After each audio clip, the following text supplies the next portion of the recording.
City of Turlock's citywide chlorination project public outreach meeting. My name is Keith Mortensen. I'm a principal engineer with Provo and Pritchard Consulting Group. I'm joined here by my colleagues Kelly McEnerney and Kevin Berryhill, along with city staff. And we have been assisting the city with design and implementation for the citywide chlorination project. The main goal for today is to give an overview of the city's chlorination project. And most importantly, at the end of the meeting, have a public forum to answer any questions from the community, both in person and online. So the outline for today, again, we're going to go over project overview, details of the project, discuss the timeline of construction and implementation, and then we will go over things that the public should prepare or expect for during implementation of chlorination, go over some frequently asked questions and answers. Then after that, if there are additional questions, both in person or online, we'll have a public comment and question session. All right, project overview. In general, chlorination is going to be added at 15 active well sites, as well as the city's 3 water storage tank and pumping stations. Installation of chlorination overall is going to improve drinking water quality throughout the city's water system. Benefits of chlorination: prevents growth of harmful bacteria, eliminates viruses, microorganisms that can cause serious illness. But just wanted to point out, the city doesn't have any issues currently with BACT at all. The main driver for this project is due to State Water Board Division of Drinking Water regulations related to wellhead treatment that the city is implementing on 2 other well sites. And most importantly, related to the implementation of granular activated carbon on one of the city's well sites to treat for a man-made organic contaminant. As a part of that process, the Division of Drinking Water requires, after the water's been filtered, chlorination needs to be applied after the filter itself. And that, in coordination with another project the city's currently in construction with on the north side of town, well 38, an arsenic treatment plant, there's going to be a chlorine residual leaving that wellhead treatment. And those 2 things are driving the city to implement chlorination on a citywide scale at this time. The minimum residual they plan to initially provide in the city distribution system is around 0.2 parts per million, or micrograms per liter. And that's roughly, a part per million is roughly a drop in a 10-gallon bucket. That's equivalent to 1 part per million. The city, we're going to talk about it more in some later slides. The city intends to start off at a lower dose and kind of transition the distribution system and the community, but we'll start out that low dose initially of 0.2 parts per million. Maximum residual that would ever enter the distribution system is 4 parts per million. As a part of the chlorination project, the city will also be monitoring the water quality throughout the distribution system for disinfection byproducts, potential chlorination interacting with naturally occurring organics, making sure there's no water quality issues with that. And then most importantly, the city is going to be using chemicals for chlorination that all meet ANSI NSF 60 standards.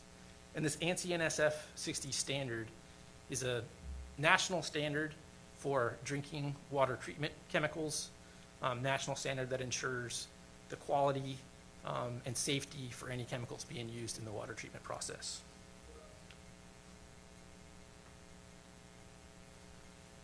Chlorination itself, it's a industry standard for public drinking water systems. In the United States, we have been chlorinating public drinking water systems since the early 1900s. This is a list of communities within the vicinity of the city who are currently using chlorination in their distribution system. Cities like Modesto, Ceres, Merced, Fresno, Manteca, and Madera, just to name a few. All right, timeline. City is currently in construction, so it is subject to change, but it's anticipated that construction would be completed in August of 2021, this summer. And at that point, the city would begin this low chlorine dose of 0.2 parts per million. So over a roughly 6-month time period, they would slowly increase that up to 0.6 parts per million. And the intent of that is, both to allow residents and the distribution system to acclimate to the change in water quality. But again, subject to change, but currently right now on schedule to finish construction in August, start that 6-month transition period, and by February of 2022 would be at the ultimate design dosage of 0.6 parts per million. All right, how should the public prepare for chlorination? There's a few caveats, we'll go over it, but in general, there's nothing a typical homeowner or renter would need to do to prepare for chlorination in the distribution for the water system. Again, there's no health risks associated with drinking chlorinated water. Again, all the chemicals being used will be NSF 60 certified, but there are a few caveats that the public should be aware of. First off, medical facilities, and namely dialysis patients. Chlorine must be removed from water before it's used in a dialysis machine, since that water can come in contact direct with blood. Dialysis patients should consult with their physician if they have concerns about using treated water with chlorine. But the dialysis patients themselves, they can safely drink chlorinated water. It's just the water quality and the mechanics of the dialysis machine itself should be discussed and researched with your physician. And then the second one to point out, pet stores or homeowners who have aquariums or aquatic and reptile owners. Chlorine can affect fish and shellfish, amphibians, some reptiles, since these animals can absorb chlorine through their skin or through their gills. A water conditioner or filter can be installed to remove the chlorine, but again, something that homeowners should be aware of before we make the transition. All right, so we've gone over general overview of the project, the timeline, and then we're going to end it here with some frequently asked questions, go over them. And then at the end of these, if there was additional questions, we'll take in-person questions from the public and then online questions. So frequently asked questions, why is the chlorination necessary? Again, chlorination itself is there to prevent the growth of harmful bacteria and eliminate viruses and microorganisms that can cause serious illness if consumed. Again, there's no water quality issues or bacteria issues in the distribution system currently, but the driver, why wasn't the water chlorinated previously?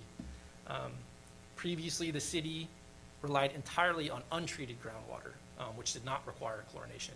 Like we said, there's 2 projects that the city is in the middle of implementing that will have a chlorine residual leaving those well sites, which is triggering the city to move forward with a citywide chlorination project. And specifically, the activated carbon at well 8 requires a residual leaving that well site, and that's what triggered this initial discussion or implementation with the city. And then down the road, if and when the city implements treated surface water, disinfection is required at that time. So this would also give the city an opportunity to transition and get used to chlorinated water and water quality before and if that project gets implemented, because it would be required as well during that time. What is involved in the chlorination process? This is just a simple schematic of what you would see at a typical well site. The city will be using sodium hypochlorite or liquid chlorine, and it will be injected into the water in a liquid form at each of the city's wells and or storage tank and pump station sites. And then there will be a chlorine analyzer downstream of that injection point that ensures the dosage remains within acceptable limits. And again, the city's going to initially start out with a 0.2, ultimately shoot for a 0.6 in February of 2022. What safeguards are in place to prevent the dosage of sodium hypochlorite from being exceeded? At every location where we're injecting chemical, again, there'll be that chlorine residual analyzer. So this is an instrument that will be online, connected to the city's SCADA system, that could monitor what the residual leaving the well site is. And there'll be an alarm associated with that. So if it's too low or too high, city staff, operators will be notified and can shut down if there is an issue. And also on top of that, city staff and operators will be visiting the chlorination sites daily to check in on the equipment. So that's going through the FAQs, again, the general outline of the project. So I think at this time, we'll take in-person questions, and then after that, we'll switch to online, and Karl's raising his hands. We're having technical difficulties. Oh, okay. Right now, people are getting dropping out while they got links. Okay. We're gonna handle that and pause this temporarily, and when we get that resolved, we'll let you know so we can resume the question and answer session. Okay, gotcha. Well, that went fast. I can do it again if needed. That's probably what's gonna happen. Okay. Should have brought more water. Mask dries out my mouth fast. So who's here from the city? Myself, And who are you, and what's your position? I'm the interim deputy director of municipal services, and Okay. I'm the South Street technician. All right, and is this the only form that you had with this chlorine treated system? That I mean, I just heard about it today. Yeah, we had a press release that went out, that went out to the news organization, went out to the papers, we gave out social You media. went out to the paper? We're having, letters are going out, there was a call that went out, and text that went out for the citizens that are signed up for, And if you're not a citizen signed up, so you didn't get the information like myself until today. well, it was noticed and sent out to various ones of you. And this isn't the only outreach that we're doing for funding, we have an outreach campaign where, citizens will get utility bill inserts for dialysis, send those to every address, so if there's a renter that doesn't get utility bill, we can get that as well. And then we're gonna have a continued rate of ads and other methods of Well, outreach. my concern is why are you chlorinating the water in the first place? We went over that. I understand the reasons why, but for over 100 years, Turlock's had the best drinking water in the world. So I don't buy the test from the water board at all. I haven't seen any documentation on it. And I've looked, and I don't believe it for a second. It's just a way to raise rates for the homeowners. It's not a way to raise it. Well, tell me how that's not gonna happen. It's counterintuitive because You're just deflecting that. That is not supplying the answer for what we have, for what we're faced with. You're chlorinating the water, which is unhealthy. Regardless of what this man and their company says, they were established in what, 1984? They're gonna say anything they want. You guys, this is just wrong, and you know it's wrong. we're water quality experts. We also have a firm that deals with nothing but water quality, and What's the name of the firm? it's Confluence. They're out of Seattle. They're out of Washington. There's been much research in this. It is currently safe. We are required to chlorinate and also surface water. If we didn't have the treatment systems going in, we wouldn't have to chlorinate right now. But surface water,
so wouldn't it have been better just to replace the well?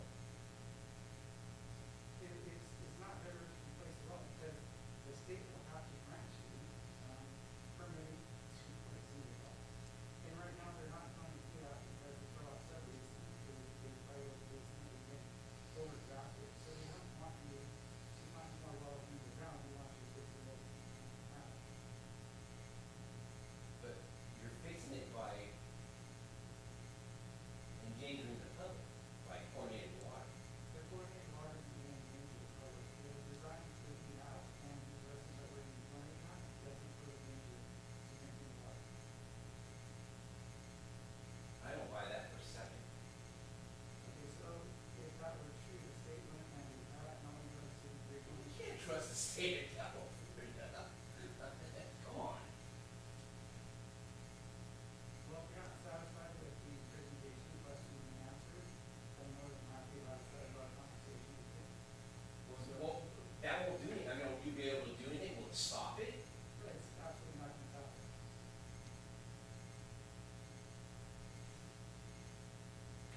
And how much are we paying these people to do this? And how much is that gonna cost me down the line? Is that gonna be in the questions and answers too? But I don't, it's just stupid in my head. When you're saying you're chlorinating the water to protect us, that's an oxymoron in my head. So the current rate structure does have coordination implemented into it, and it is included in the current things that are happening right now in this funding of the project. So it's not gonna cost. So it doesn't have this has nothing to do with the overbearing, budget you have with paying all these retirees all this money by raising our rates. That has nothing to do with it. Raising our rates isn't gonna go towards paying anybody's retirement, that's going towards the capital, the infrastructure, and the operations to produce the water. That's what that's going towards. That's what you're saying. I straight out in budget is what's going towards that. You can't trust the city's budget. You know that. No, actually, I'm telling you can, because I've been a part of it, I know it's in there, and I can show you that. So, it sounds to me like you just don't want fluoridation. I don't want it for my neighbors, and I don't want it for the city of Turlock at all. I think it's a really bad idea. You have to make it clear and change mine, and you're not going to touch on the video.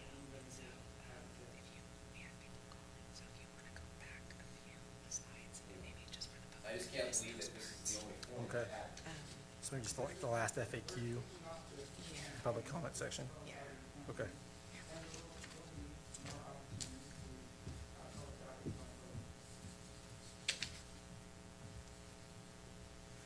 You know, I don't know, man, you guys made a really bad decision. Okay, well, I think the IT stuff is fixed, where it looks like we're back online.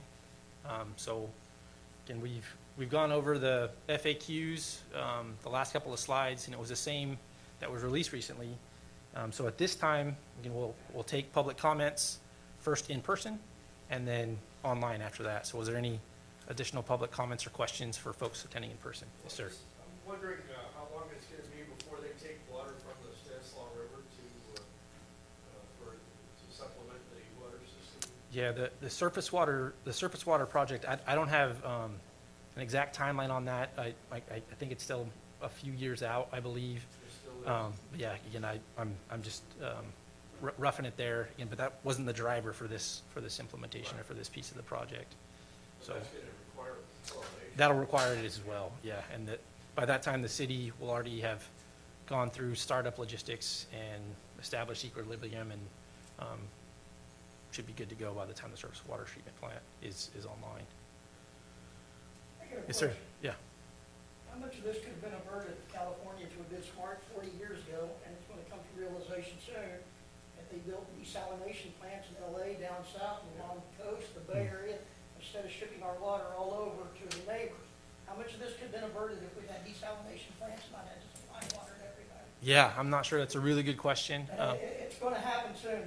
Yeah. California's gonna have to realize that the desalination is gonna happen on the coastline. Yeah, excellent question, but again, I don't know how I could answer it in relating to this specific issue or implementation. So, I mean, yeah, I realize the wells, they pump so low, the aquifer, pump dust after a while. But a lot of it's because we're selling our water to everybody else and sharing it with everybody too, so. yeah. And the city currently right now is relying on groundwater, so, although that may be the case for other issues, not impacting specifically this issue right now, because again, the city's currently relying just on groundwater. But I understand with the low lake levels and everything else, the chlorination process and all of that. Yeah. Okay. Any other in-person questions? If not, then if we could reach out to people who are attending online. So for members of the public participating on Zoom, you can press the raise hand feature on your screen or press *9 from your telephone keypad. I do have a few hands raised. Looks like the first hand is Linda Davenport.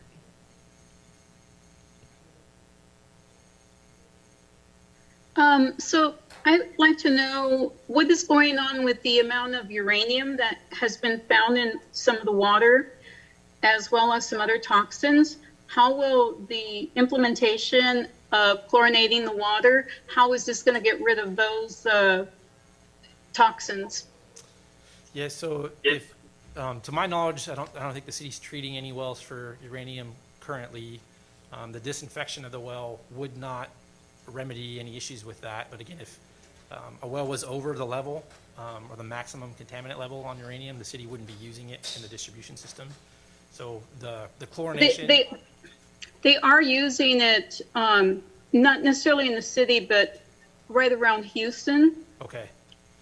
Yeah, so so I'm not really sure if our wells have been actually tested for uranium, actually. they would be, yeah, it's a part of the normal water quality analysis that's required by the state. Uranium is one of the analytes that they are routinely tested for. So again, the disinfection itself wouldn't remedy that if there was. There would be a separate treatment process involved. But to my knowledge, the city isn't handling or dealing with a uranium violation or maximum contaminant level issue.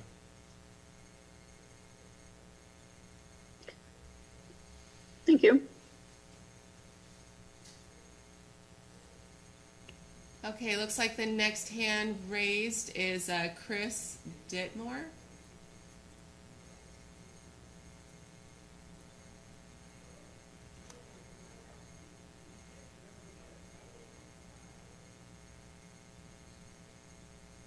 Chris, you may address the audience.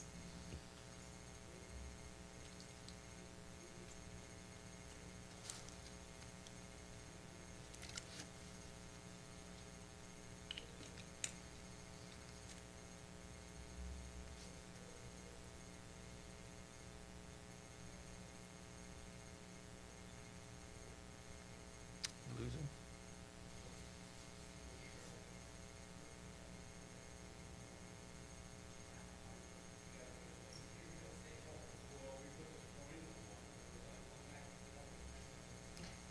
Okay, I'm going to move on to another caller with the initials AN. Hi, are you able to hear me? Sorry, Yes. I kept getting kicked out of Zoom. Yeah, we Are you can, able to hear me? yeah, we can hear you. Okay. Thank you for helping to educate us. Because it was going in and out, I just wanted you to review how do we prepare as a public, and then my other concern is I have young children and I myself is pregnant. So are there any harms to like birth defects, anything like that? No, not at all. Maybe I'll go back to that FAQ slide. So in general, there's nothing a typical homeowner or renter would need to do to prepare for chlorination. There's no health risks associated with drinking chlorinated water. Again, the chemicals being used by the city will all be NSF 60 certified, perfectly safe for human consumption. The only two caveats to that would be medical facilities or dialysis patients. The chlorine needs to be removed before it's used in the dialysis machine. And then the other caveat would be pet stores or owners of aquariums, aquatic or reptiles. It can affect fish as well as reptiles by having chlorine in the system, and you need to filter that out. Other than those two things, there's no health risk associated with the chlorinated water, and again, the typical homeowner wouldn't need to do anything to prepare for the chlorination coming online. Okay, and then just to clarify the question earlier, with the previous, I think it was Davenport that had asked, there's currently toxins that are found in the drinking water. Is this going to distract the city from working towards clearing up those toxins in the current drinking water? No, but not at all. And again, the driver for this chlorination is the city dealing with 2 other contaminants at other well sites. So in order to treat and deal with contaminants in the city, as a part of that treatment process, there's going to be a chlorine residual leaving the system. So this is, if anything, is an effect to the city dealing with contamination issues. And okay, and as a homeowner, is this going to increase my property taxes to no. fund the project? How is the project being funded? No, I don't believe so. Carl, would you want to maybe help respond to that question?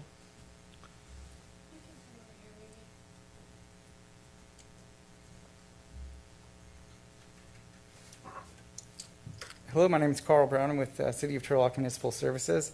The current water rate structure is funded in a way where all these capital projects, including chlorination, are included in the current rate.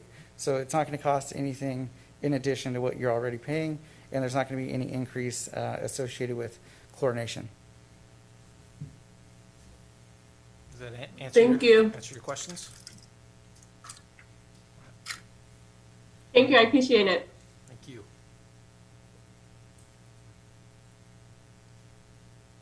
Okay, looks like the next caller, the name is M. Park. Yeah, can you hear me? Yes, we can hear you. Okay, so I also got kicked off at 2:04 exactly and only came in, I was only able to relog in as I tried constantly. I called Jennifer at the city, so I missed everything. So my first question is this recorded and will I be able to see it? Yes. Okay. Yeah, it'll be on the City of Turlock's YouTube channel. Okay, great. Then, and sorry if this was already covered, but is the TCP level being treated by the chlorine? No. By the time the chlorine is introduced, the TCP has already been removed by the activated carbon. So the chlorination itself does not impact or remove the TCP. It's just a requirement when you use activated carbon to remove TCP. You have to disinfect after the filter, but it doesn't necessarily remove it. But by the time water's leaving the filter, TCP has been removed, and then chlorination has to be added at that point. Okay, so it's actually, it's part of like the whole process of removing the TCPs? Correct. But it's not an active part of it? Correct, yeah. So the issue or potential issue is the activated carbon itself can be a good place for things to grow. And right. To counteract that, to make sure nothing is leaving the filter, with active biology that potentially could be growing on that filter, even though it's successfully removing organic contaminants, is to disinfect it to kill off anything that could have been growing on the filter during the filtration process. Okay. Yeah, I think that's all of my questions. Hopefully I can review the main body of the, you were about to go right into all of your, facts and statistics, and then it kicked us all off. So hopefully I can review that, and that will answer all my questions. Thank you. Okay, thank you.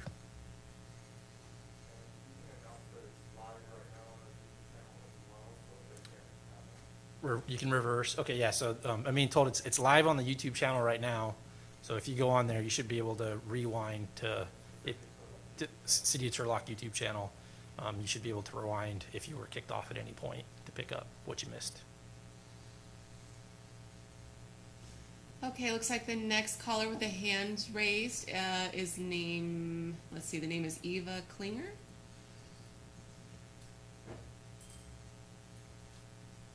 Hi, thank you for this presentation. Are there any recommendations for water filters for the home? New York City has chlorinated water and it's just absolutely undrinkable. How does your percentage of chlorine in the water relate to something like that? And can you give me a recommendation for water filters? Sure, yeah, I can't speak to, I don't know what exact target the East Coast or New York is having in their distribution system. Typical utilities target around 1 part per million. Again, the city's being really proactive in starting out really low and going to a relatively low dosage to, again, acclimate the distribution system and the end users. But the reality is if you are worried about the taste, a typical Brita filter is essentially activated carbon and would remove any chlorine. And again, everybody has different taste sensitivity, but as a general recommendation, any Brita type like filter should remove most of the chlorination taste if that was an issue for you. And most fridges, Okay, and most fridge units have what is the date? a screw-in unit. Those are also activated carbon filters, and most fridge filters if you have a drinking water tap on it. All right, and what's the date that it's going to start, the chlorination? Yeah, tentatively, it's in construction right now, anticipating to start that initial low dosage in August of this year, so this summer. And again, the city's going to take about a 6-month transition period to go from a very low dose of 0.2 parts per million and up through about February, shift up to about 0.6 part per million of February 2022. But currently, the anticipated to start that initial startup and low dosage in August of this year. Thank you. You're welcome.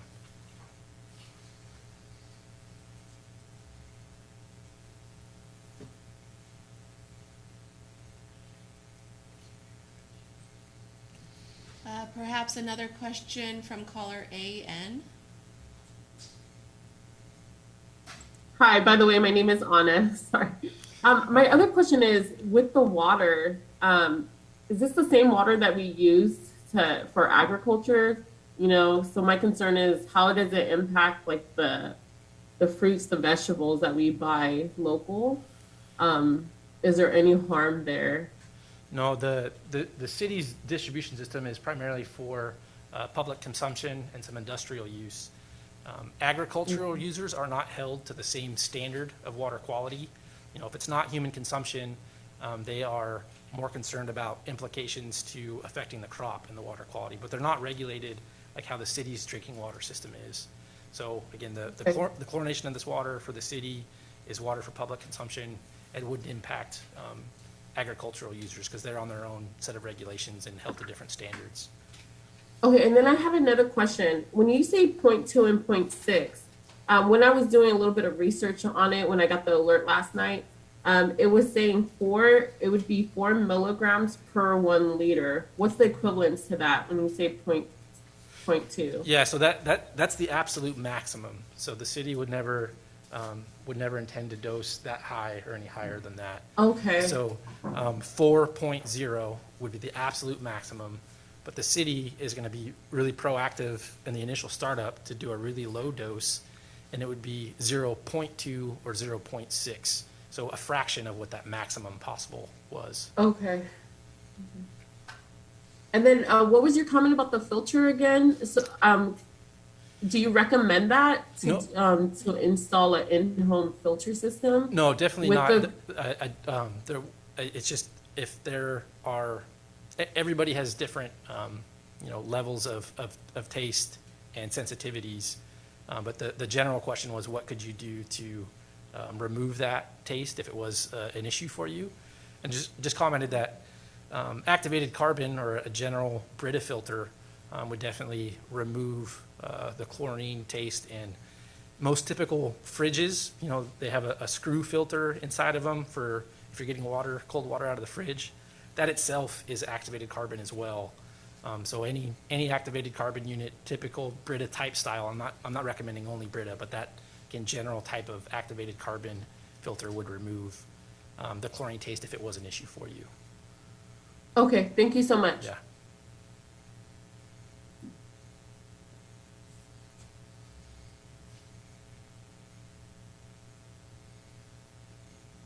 Looks like caller Linda Davenport has her hand raised.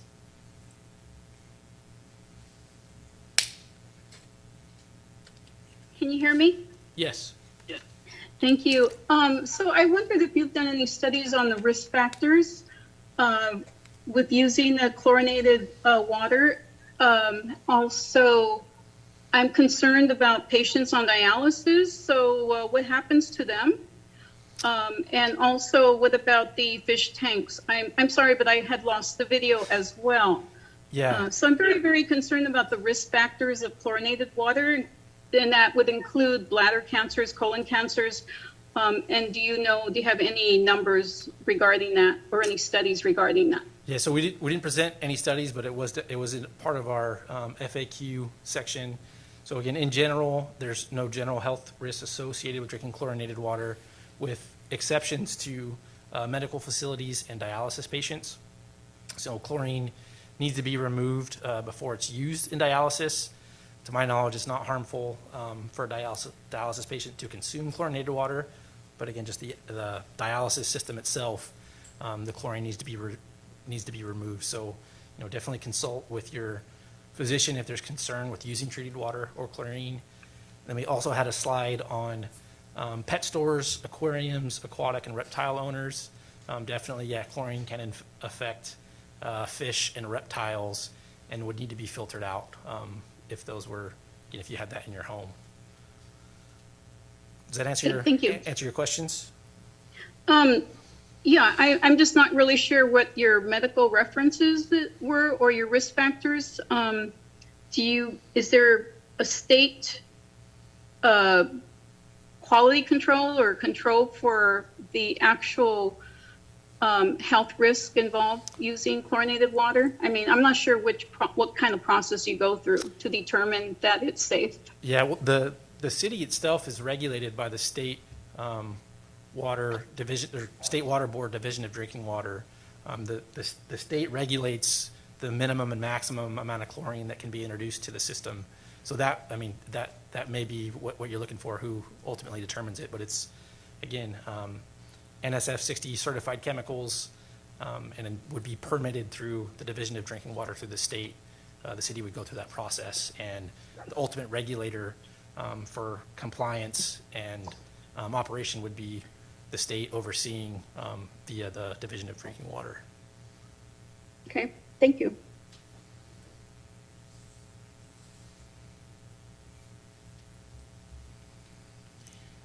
Looks like there is a Mark Davenport with his hand raised.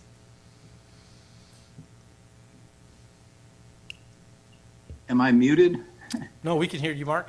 Okay. Yeah, it sounds like the solution to excess chlorine in your water that you're recommending is the same thing that the Turlock water system used that required the chlorine in the first place, like a carbon filter. Is there some difference? No, that's an interesting point. And the problem would be if the city injected chlorine upstream of the GAC, and the GAC is there to remove man-made organic contaminants, the chlorine would basically destroy the GAC. So yeah, it is ironic, but the GAC is there for a totally different purpose, and that's to remove very, very small organic molecules. And the process of that, though, again, you have to, if you're using GAC, you have to disinfect after that implementation. But yeah, to your point, it is the same technology that would quench or remove the chlorine itself, and that's why the city has to do it after the GAC, not before, because it would destroy the GAC, and then it wouldn't effectively remove the tiny molecules that the city's trying to remove. So if you use one of those filters in our home, like you do in your fridge for drinking cold water, how would you disinfect downstream from that filter in a non-chlorinated way? Yeah, so that's a good point. The scale is significantly different, and the change-out recommendations on a household filter is there for that reason. So I think typically a fridge filter, you get a little light that says switch out in 6 months, and that's the reason you're doing it. The filter itself is getting filled up with stuff that it's removing, but also by taking it out on a set schedule, you're removing the possibility of having advanced organic growth in that small carbon unit. But the scales are significantly different. I mean, we're talking I hope so. a hand to size of your fist to the size of a bus for these GAC units. There's a lot more carbon involved at the wellhead. But again, the regular schedule or maintenance that the manufacturer recommends deals with that specific issue. Okay. And it's so it would be hard to change out your filters. I'm sorry, say that again? So it would be hard to change out your bus size filters. Oh, yeah, so that's a rough analogy, but again, the O&M of a GAC filter is directly related to how frequent those carbon changeouts occur. And yeah, it would not be economical to switch it out to counteract that versus just installing chlorination downstream. You want to use that GAC and get as much removal for those tiny organic molecules before you have to change out again, because that O&M is directly tied to that frequency of the change out, and disinfecting downstream would be significantly more economical to do it that way. Got it. Thank you very much.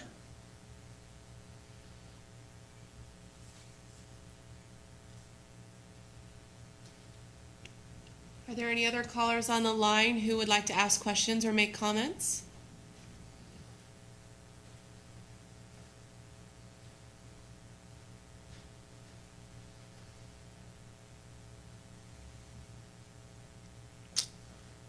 Nobody else?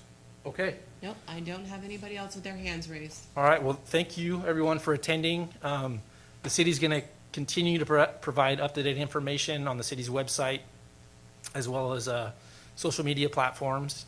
And again, this session will be posted to the city's YouTube channel. And thank you all for attending.